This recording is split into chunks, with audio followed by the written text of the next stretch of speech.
Nakayapak, nakahiga sa buhangin,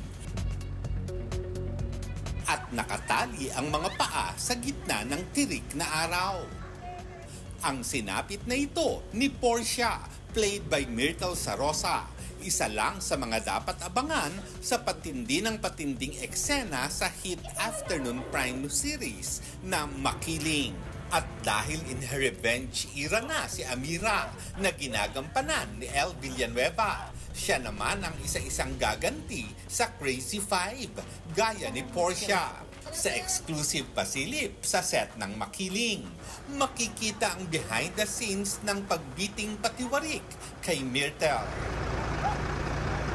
Wala lang. Anong paandan na naman to, Amira? Bakit mo ako dinala dito? Tulong! Alala mo, pakawalan niyo ako dito! Pakawalan niyo ako dito! Tulong! Dahil hindi biro ang eksena, tutok ang production team, pati ang medical staff para alalayan si Myrtle.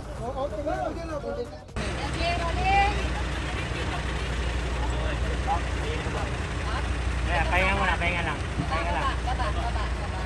Nakakatakot talaga. Siyempre, intense sa mga ginawa namin dati kay Amira. Kaya yung paghihiganti niya sa amin, naku, good luck na lang talaga sa amin bilang Crazy Five. After kuna ng eksena, kumusta naman kaya si Myrtle?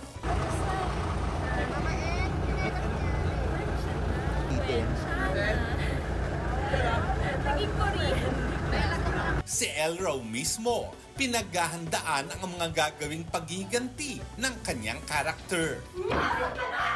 Before taping, nagsuggest na din po kala direct na mag-aral ng mga martial arts and yung mga paghawak po ng mga guns. Crazy Five, kinakabahan kasi nakakatakot yung pagganti kasi nakita naman ng mga viewers natin kung paano namin nahihirapan si Amira. This is a show na mahal namin dalawa ni El at pinagpagura namin at sana tutukan nyo pa, kapitan nyo po ito hanggang dulo kasi kahit kami hindi kami makabitaw sa mga susunod na mangyayari.